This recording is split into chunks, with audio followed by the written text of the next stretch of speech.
Commemoration ceremony in mid-Tipperary.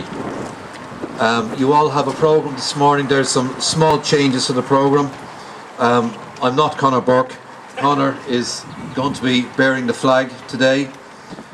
Tim Maher unfortunately is unwell, which is something which I've never said about Tim Maher in all of the years I've known him.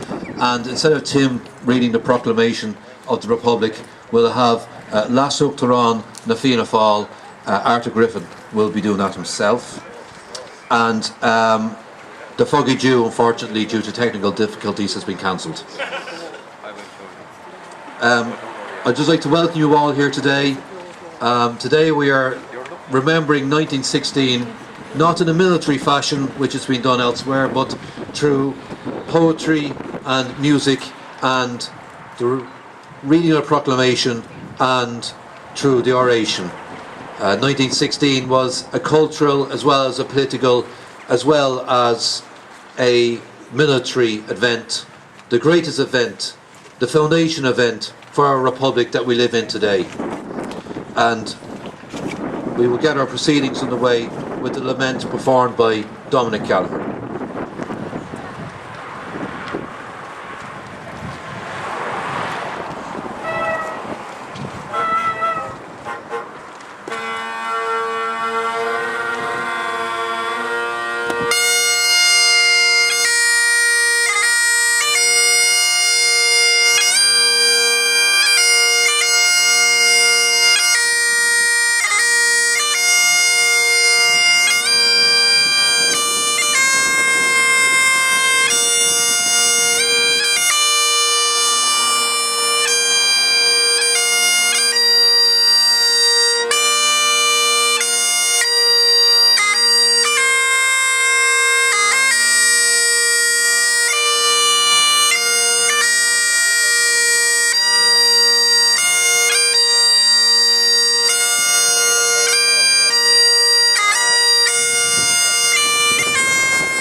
And now to read an original poem, in fact two original poems in relation to 1916. We have Marion Curlin Quinn. Marion is a cornerstone of these commemorations for years after years, reading out her original poetry which draws inspiration from the events of 1916 and which never fails to touch the hearts and the imagination of the people who gather here all of these years.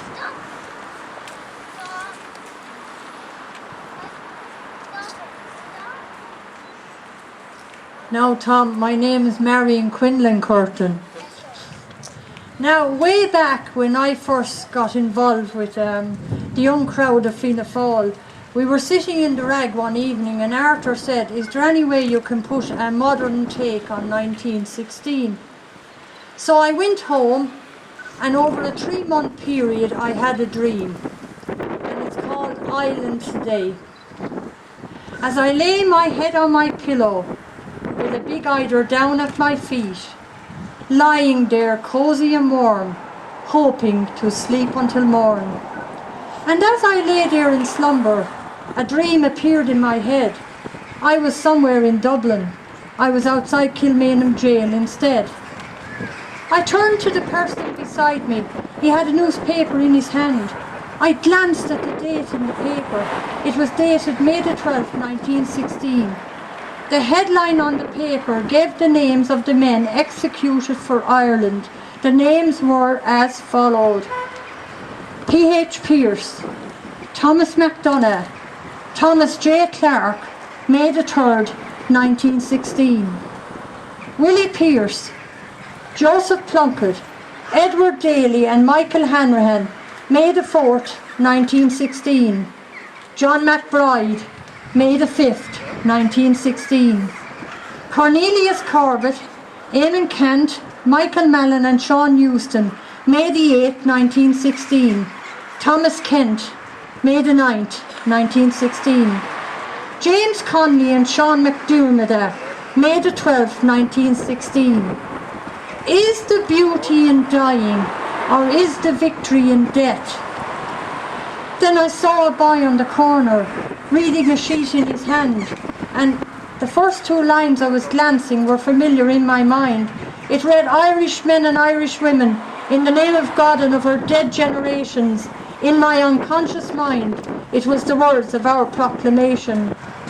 I awoke and then I thought, I was not born, I did not live, back in 1916, but those brave women and men gave me my freedom of speech and my right to say what I want for my island today. That poem was written on May the 23rd, 2008. Now this one was written the 26th to the 1st, 2016. No name. Way back, 100 years ago, they stood side by side to fight for freedom. They raised the flag high up above the General Post Office in Dublin. Padraig Pearse read the proclamation of the Irish Republic to the people of Ireland. Words and ideals they pondered long and hard to create a lasting legacy. Those words and ideals are still valued 100 years on. Dust and smoke, the sound of gunfire rang out over many parts of Dublin and the country. Many arrested and some paid the ultimate price. They gave their lives in that week in May 1916 when they were shot by firing squad. 100 years on, we stand here in respect and remember all who gave their lives and all who suffered on all sides in the years that followed for the freedom we enjoy today. Our island of Ireland is diverse now in many ways. Its people can cross borders in many parts of the world. As the tricolour of green, white and gold flutters above us, as we sing Ará na Bhín, the soldier song, let us remember all gone before us that worked so hard to give us the freedom we enjoy today. May their names be echoed forevermore. May they rest in peace in the soil of their beloved Ireland.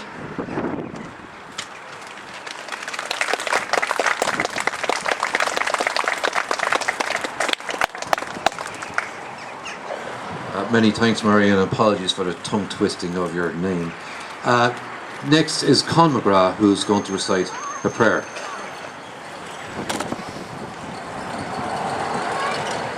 In the name of the Father, and of the Son, and of the Holy Spirit, amen. Prayer to Saint Michael the Archangel. Blessed Michael, Archangel, defend us in the hour of conflict, and be our safeguard against the wickedness and snares of the devil. May God rebuke him, we humbly pray, and may you, O Prince of the heavenly host, by the power of God, thrust Satan down to hell, and with him all the wicked spirits who wander through the world for the ruin of souls. Amen.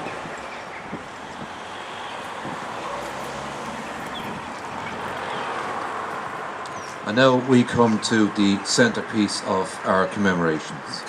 We will have Arthur Griffin reading out the proclamation of the Irish Republic, followed by the laying of the wreath by Catherine Maher, and then the oration by Dáil Deputy Jackie Callum.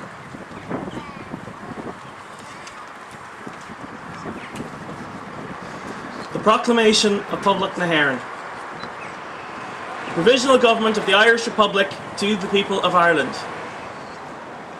Irish men and Irish women, in the name of God and of the dead generations from which she receives her old tradition of nationhood, Ireland, through us, summons her children to her flag and strikes for her freedom.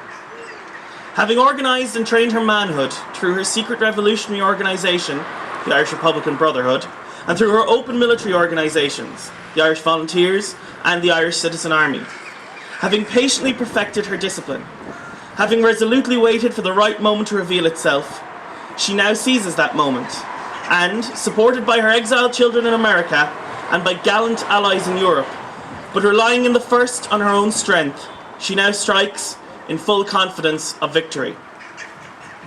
We declare the right of the people of Ireland to the ownership of Ireland and to the unfettered control of the Irish destinies to be sovereign and indefeasible.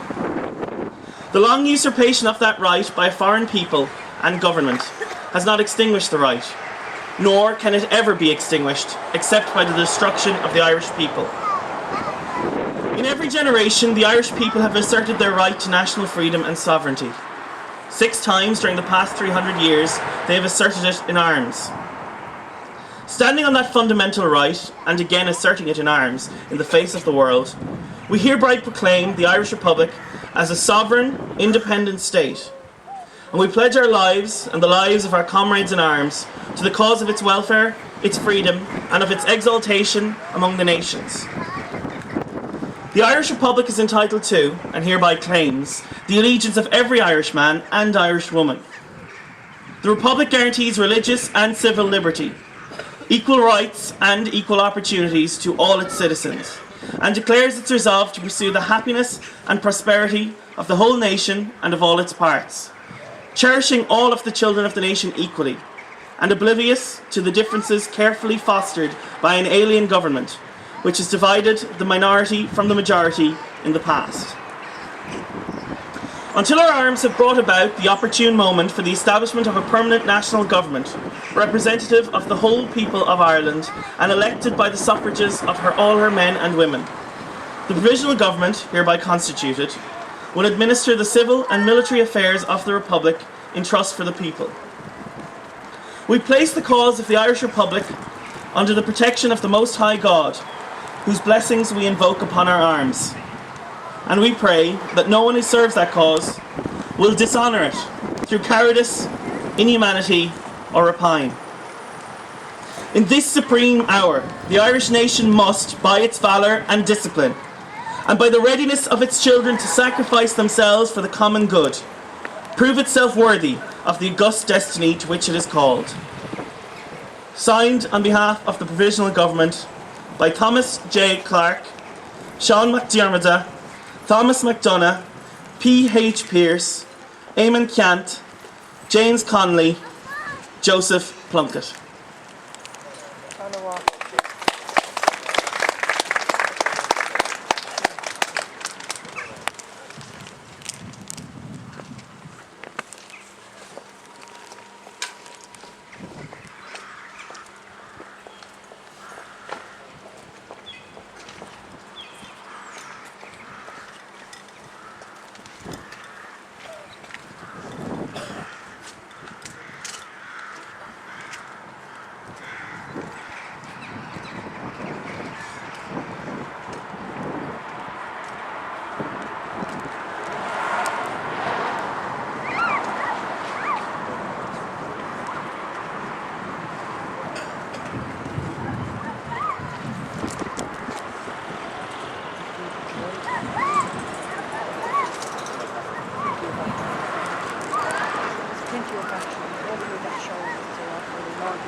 I now invite Deputy Jackie Cahill to give our oration.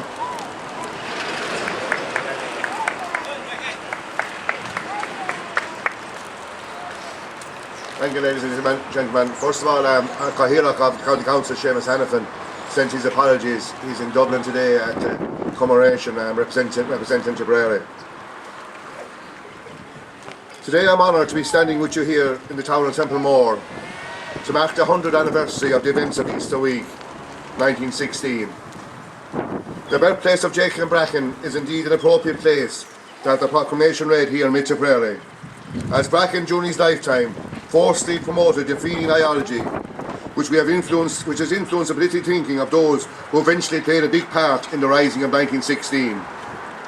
The events of that historic week have been debated, criticised, honoured and discussed far more than any event in our history, and with good reason.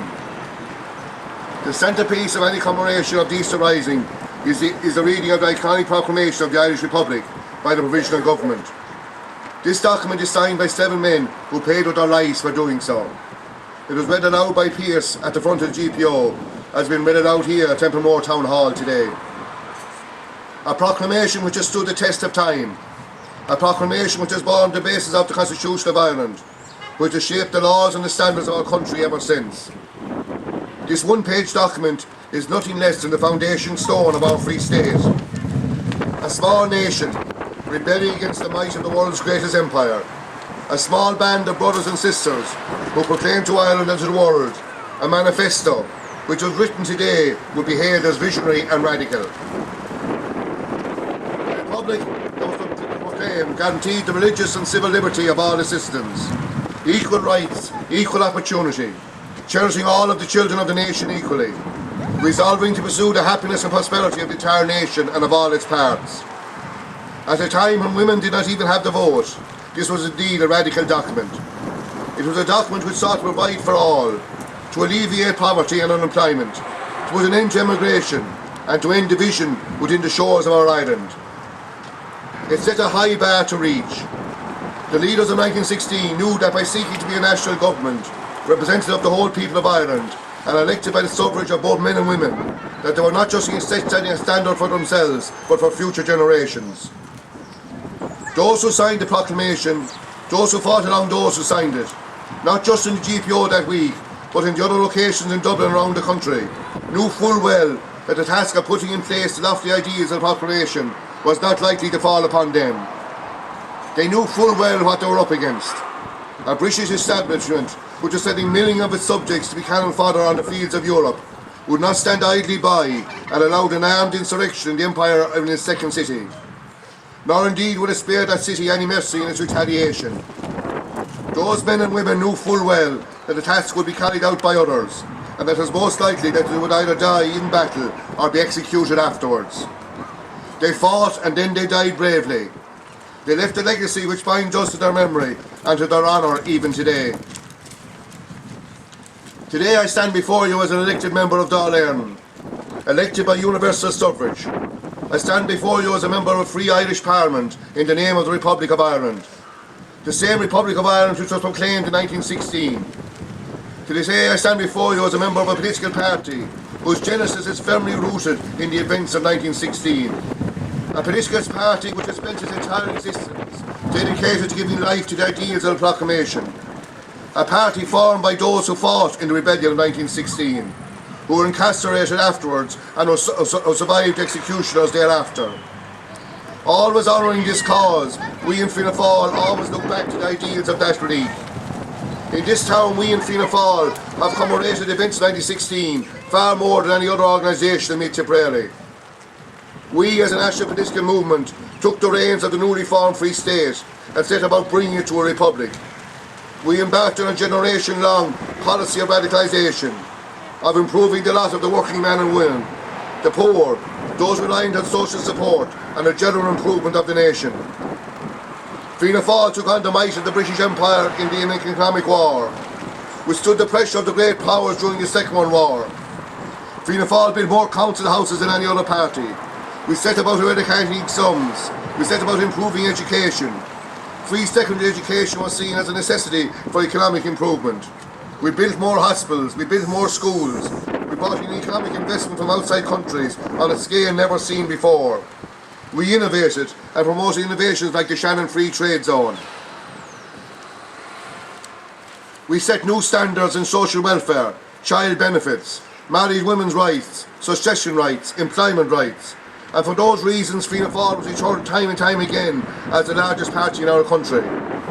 We fought tooth and nail for rural Ireland, and we fought for the proper and peaceful integration of the 6 counties of Northern Ireland. That is why I'm proud here to be here today. We are the Republican Party and we proceed to prove it. We claim the right to commemorate those who died in 1916, because those who survived 1916 and the vast majority of the relatives of 1916 went on to establish this great Republican Party. At our last hour dish, we had an entire day set aside to hear the story of the relatives of 1916, all members of our Republican Party. We were forged in the crucible of 1916. And as the elected representative of the true republicanism and the successor of those who wrote the proclamation, I claim the right to look back and review how we've lived up to the ideals, and I claim the right to look forward to unification of the national territory by peaceful means, by cooperation and with respect for all traditions on our island, as envisaged by those who wrote the proclamation 100 years ago. However, in the teenage years of this new century, we must challenge ourselves once again.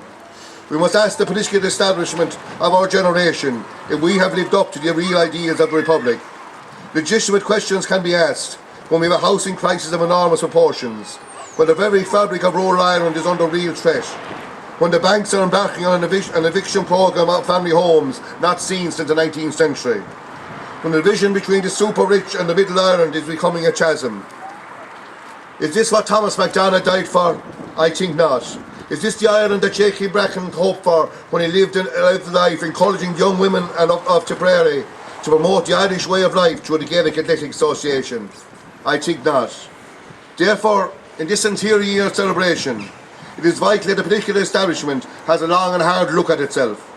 It is time for all of us who have been honoured by the people to represent them in our free parliament, a freedom hard won, to once again lead our country by example, to find value once again in the ethic service to your country, to have as your objective a free and just society for all, not just for the privileged few, and to rebuild and repair our society to the noble standards as set out in the proclamation read aloud today.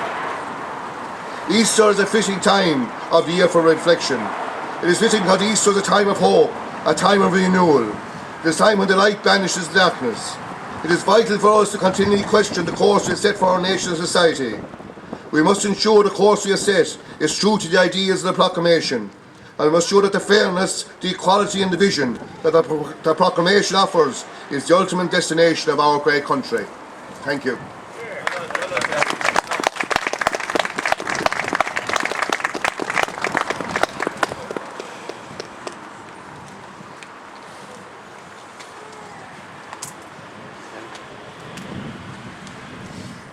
Thank you very much, Deputy Cal. That was an extremely powerful and moving oration, a fitting oration for the centenary year of 1916.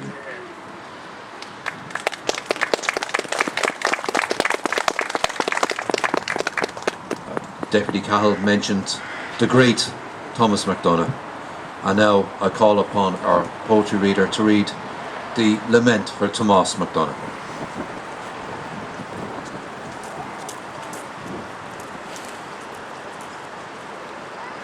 He shall not hear the bittern cry in the wild sky where he is lain, nor voices of the sweeter birds above the wailing of the rain. Nor shall he know when loud March blows through slanting snows for fanfare thrill, blowing to flame the golden crop of many an upset daffodil. But when the dark cow leaves the moor and pastures poor with greedy weeds, perhaps he'll hear her low at morn lifting her horn in pleasant meads.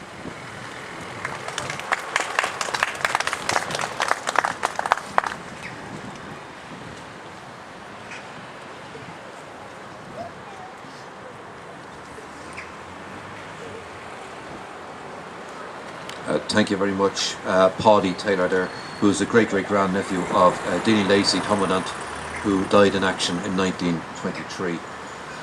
And that brings us to our penultimate action today, and that is the fact to remember the fact that there are heroes of 1916 all over the country. We all know about the signatures of the proclamation of 1916 and those who were also executed by the British. But today we are celebrating the 100th Easter Sunday since the great events. We have spoken of those who fought in the cause of Irish freedom against an almighty enemy in the greatest empire the world had ever seen. Men and women from all over Ireland answered that call. They were no professional soldiers. They knew that it was very likely that they would pay for their courage with their lives. One such ordinary man was John Dunn of Barrack Street here in Templemore.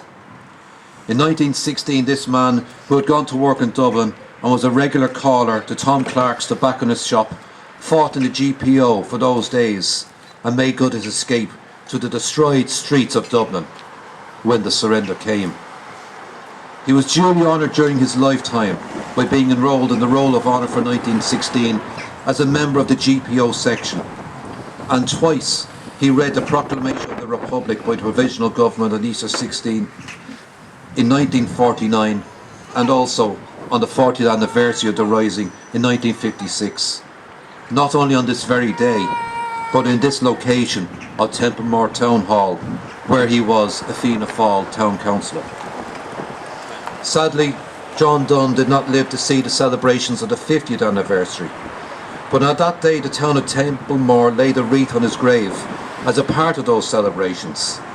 And it is that and more which we plan to do on the 24th of April at the graveyard here in the town to mark the actual 100th anniversary of Easter Monday 1916. We will remember John Donne on that morning, and we will ask you all to do so as well, to bring as many friends and family as you can. John Donne was the only man, as far as is known, to have come from this part of the world to join the great calling of 1916, and we fully intend to mark that calling and the man who answered that call.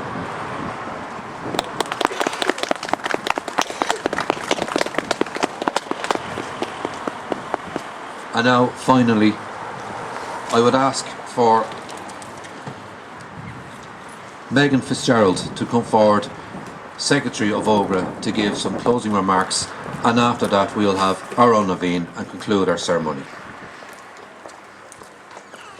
Good morning. While this is a very annual event, today is very special because it marks the 100th anniversary of 1916 Rising. On behalf of Tipperary OGRA, I would like to sincerely thank everybody who has come out today to commemorate this event. I would like to especially thank the organisation committee and remember today Tim Marr, who is unfortunately sick in bed, and hope to see you all here again this day, Easter Sunday, next year to commemorate this event once again. Thank you.